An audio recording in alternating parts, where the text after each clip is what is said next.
Good afternoon. Welcome to today's press conference. First, an announcement.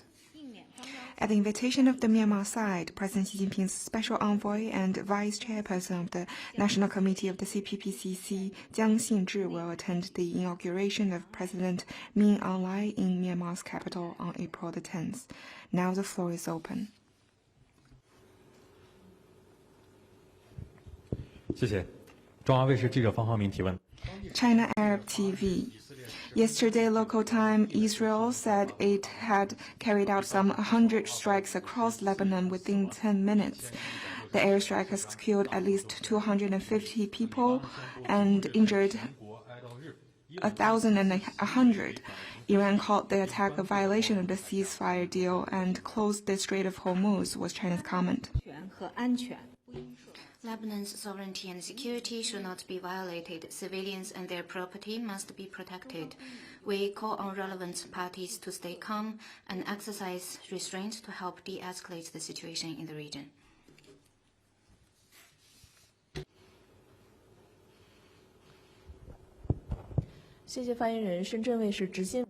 Shenzhen TV. A few days ago, Project Syndicate published an article by the former finance minister of Greece and economist Yanis Varoufakis. It argues that in order to hide their own failures, Western leaders weave the fiction that China has cheated its way to prosperity and that the reasons for China's economic success should be viewed objectively, was China's comment. I also noted the article. It is indeed well-reasoned and evidence-based. This objective and rational article is truly worth a read. For a country as large as China, there is no shortcuts to achieve prosperity. It relies on the leadership of the Communist Party of China and the efforts of the Chinese people. Indeed, China's success does benefit from some strength. For example, the strength of China's perseverance to turn development blueprints into reality. For decades, China continues to scientifically formulate and implement five-year plans, and there is long-term consistency in China's development goals and policies. Another example is the strength of pulling efforts to get big things done. A third example is the strength of China's mega-sized market. China has the world's largest middle-income group and is the second-largest consumer market. A fourth example is the strength of China's industrial system with a complete range of industrial sectors. And a fifth example is the strength of human resources. China is home to the largest cohort of R&D personnel. China's success is by no means accidental, still less achieved by cheating. It is a manifestation of the strength of China's system and the success of the Chinese path, the Chinese visions, and Chinese model.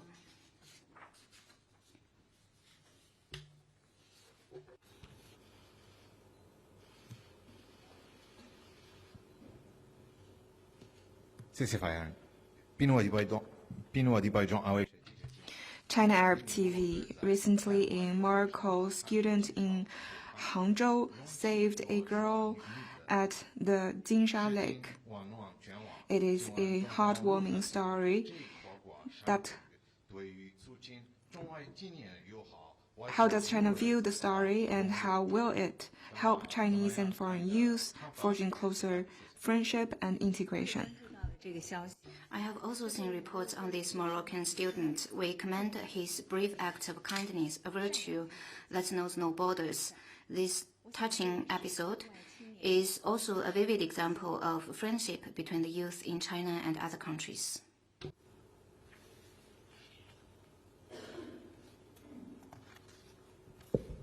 Thank you. Question from AFP. The White House said yesterday that the US had held top-level talks with China on the Iran war in the last few days. I wondered if you could tell us whether such talks took place and what was discussed. And also a second question, just going back to Lebanon. Does China believe that Lebanon is part of the ceasefire that was agreed? Thank you. Your first question, since the fighting began, China has worked actively to communicate and coordinate with relevant parties to help bring about an end to the conflict. On your second question, I shared our position on Lebanon. We hope relevant parties will take the temporary ceasefire as an opportunity to resolve disputes through political and diplomatic means and put an end to the conflict.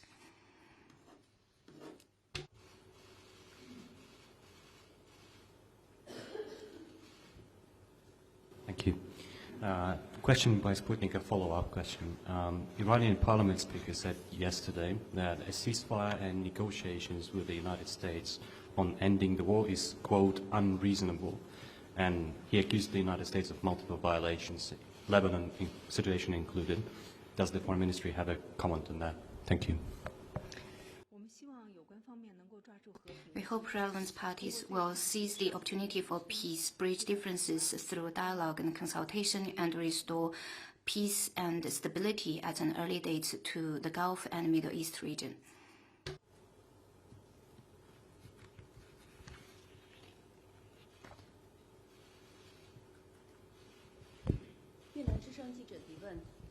Voice of Vietnam.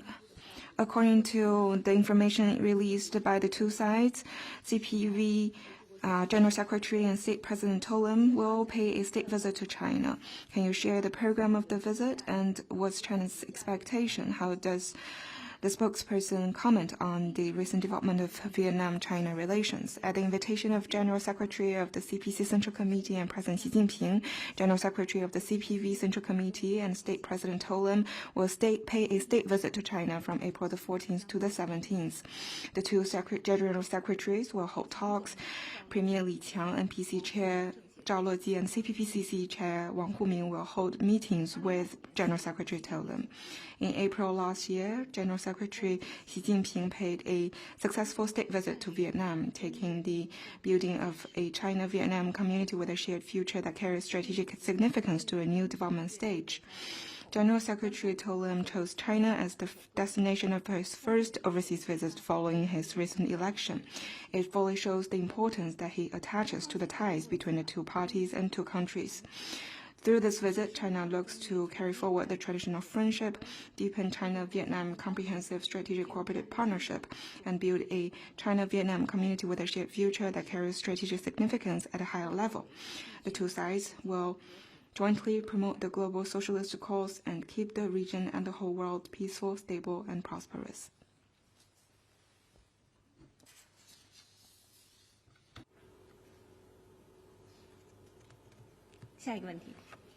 Next one, please.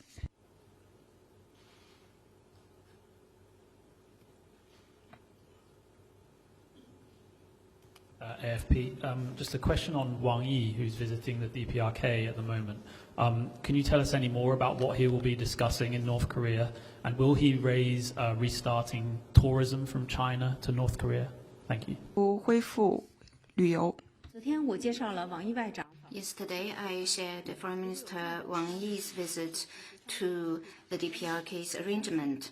If there's further information, we will release it in due course. You may stay tuned. I believe the two sides will discuss issues of mutual interest.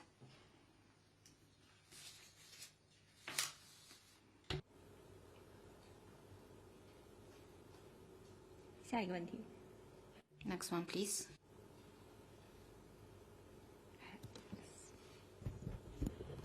Hi, two questions from Bloomberg. We saw that President Donald Trump has said on Truth Social that countries supplying military weapons to Iran will immediately be tariffed on any and all goods sold to the U.S. at 50% effective immediately.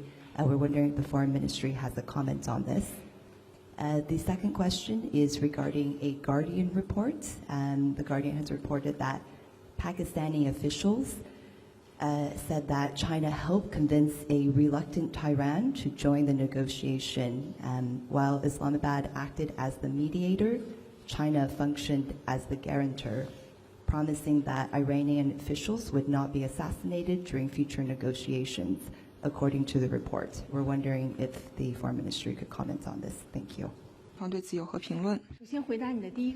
On your first question, China's position on tariffs is very clear. There's no winner in a tariff war. On your second question, China always advocates an early end to hostilities and resolve differences through diplomatic and political means to restore stability and peace in the Middle East. China will continue to make relentless efforts for an end of hostilities and ease of tensions in the region.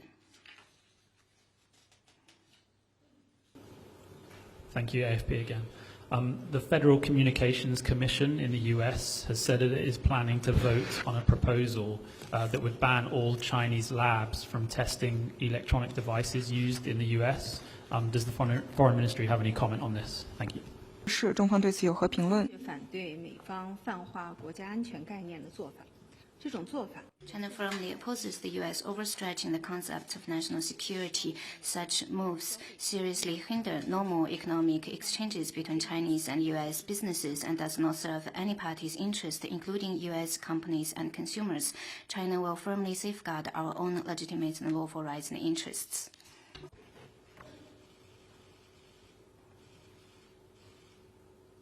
还有其他问题吗？ Anything else? 那好，今天的记者会到此结束。 That concludes today's press conference. Thank you for coming.